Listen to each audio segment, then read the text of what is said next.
A lot of the region's heritage is preserved here in the old Muttaburra hospital.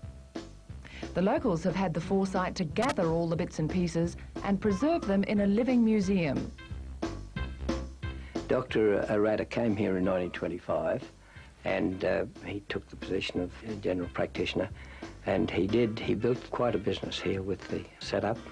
He installed just about every conceivable equipment, which he did until 1961 when he retired. It wasn't until 1992 that we were able to convert it to a memorial hospital in his honour. He was a very good doctor, I can tell you, but a very, very hard man. You didn't want a light heart to go and see him.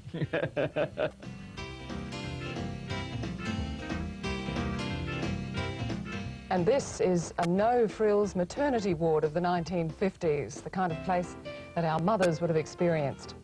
And nope, you won't find an epidural here. Another of the dubious characters from around here was the legendary Breaker Morant, who spent 3 months behind a Muttaburra jail cell door. You see, apart from being a top-notch horsebreaker, the breaker was also a deft hand at stealing them, until he got caught. Poor old Harry may have been better off staying around here rather than running off to the Boer War in South Africa. It seems everywhere Harry went, some sort of excitement happened.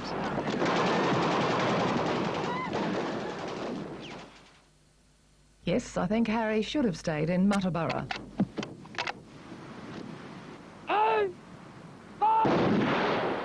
Well, by now you're probably thinking that Aramac's only ever produced Bushrangers or other assorted villains, but the town has had its share of upstanding citizens. You may just recognise this darling damsel as 7 Network star John Jarrett in one of his earliest performances for the camera. Check this out. I knew John Jarrett when he was going to school here. A very fine, upstanding young chap he was. John was the eldest boy, and he was the larrikin of the family. Yes, he was a bit of a wild kid when they were kids, but their father was a wild man too. Cheeky little beggar he was. He was terrible in the community, fighting all the time. There must have been a terrific strain on his mother, and running after the girls, chasing those around the flat. Oh, he was a disgrace. One step at a time and I reach the top. Absolutely! Well, not all the people who ran foul of the law in this district were criminals. Many were just battlers who were looking for a fair go. And it was in shearing sheds like this one that one of the most important chapters in our history was played out. Well, the shearers' strike, 1894, all that time, it was a struggle for shearers to get a fair go. And out of that came the formation of the Labor Party. It was a struggle against tyranny, in a sense. It was a struggle against oppression. Shearers who simply wanted to be paid a fair day's wage for a fair day's work. And the harshness of the time meant that a number of them, in fact, simply by withdrawing their labour, went to jail. The shearers were not highly educated men, but they valued knowledge. They even had their own organised library operating in the camps. The shearers' strike in 1891 was very close to the Civil War. It was the Civil War that Australia nearly had.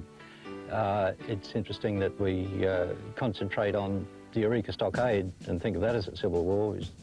The shearers' strike out here was, there was much more emotion involved, there were more people involved. There was an army camp here.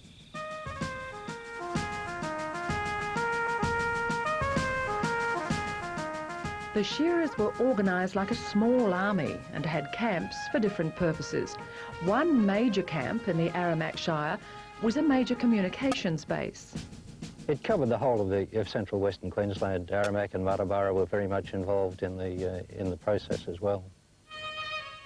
The shearers' strikes were the birthplace of not only the Labor Party, but also the good old Aussie culture of a fair go. Then, as now, times could be tough, but the people of the West keep on producing vast quantities of world-quality wool. Since the earliest times, our rural industries have kept up with technology. This is one of the reasons we've become world leaders in so many areas. The wool industry is still a serious business in Aramac, and one of Australia's oldest companies has seen it through the tough times. From the era of clicking blades to the hum of modern machinery, sweat and toil have gone hand in hand with new ideas. The wool industry is typical of the achievements we've made. And there's no discrimination in the sheds. More and more jobs are being done by the fairer sex, and done very well at that. If you shear, class or bale wool, you're as good as the next woman. Let's spend a typical day with the people at the workface of primary production. You never go anywhere unannounced. You plan your day that night, and the next day you go. People don't like you calling in unannounced. People are very busy and haven't got time to talk to you, so if you organise that the night before, they're pleased to see you. Like when you get up in the morning, it's up to you where you go. And if that's not freedom, I don't know what isn't. We've got to market their stock, market their cattle and sheep. Everyone's pretty well read today. In the old days, the agent was the only one that knew what the market was. But these days, everybody knows. So you've got to be pretty switched on and to convince the client that you're going the right way with them, you know. They appreciate what you do for them. Yeah. So that's mainly what we do. Keep them up, tail tags and all that sort of stuff, keep them stocked up with those sort of things. And, declaration forms and permit books. So they're ready to roll, because they don't think about those things. They're too busy running their places, you know. But all we can do is just keep our heads down and keep going. Just do your job, that's it. Yeah.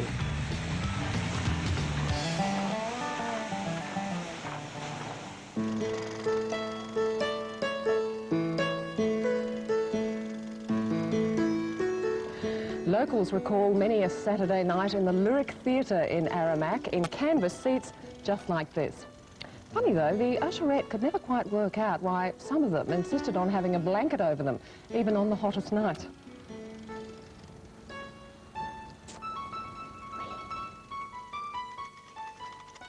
Like everything else, the style of entertainment in the bush has changed. Well, everything has changed today compared to what when we were kids around here. We made our own enjoyment. We had picnics, dances, tennis, swimming, parties. Parties we always had without drink. We didn't even know what drink was in those days. But now with the videos and the pay TV, well, it's altogether changed.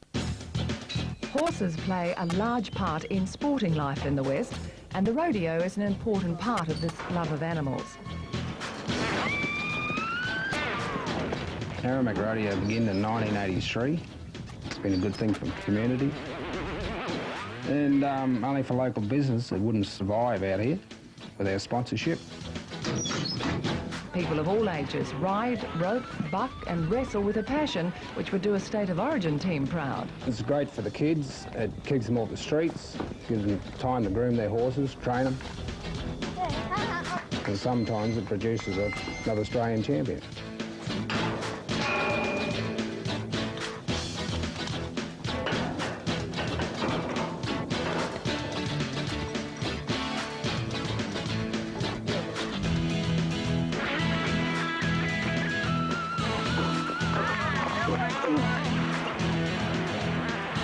It's not just a man's world in the rodeo scene.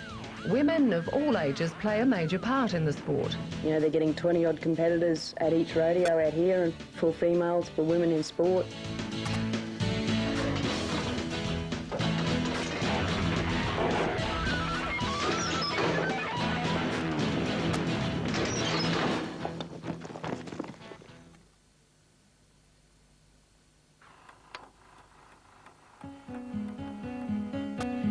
Early communications to the region came solely by mail on pack horse, which passed this sandstone rock, and the hotel which once stood here.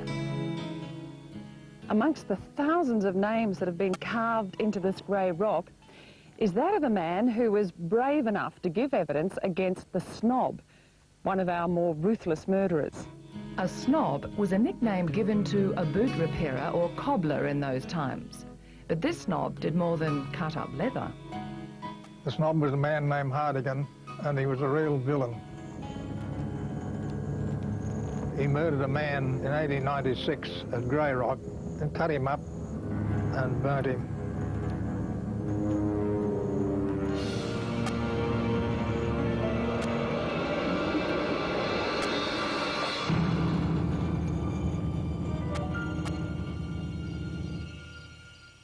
In spite of a life of crime, he died an old man in retirement in St Helena Island near Brisbane.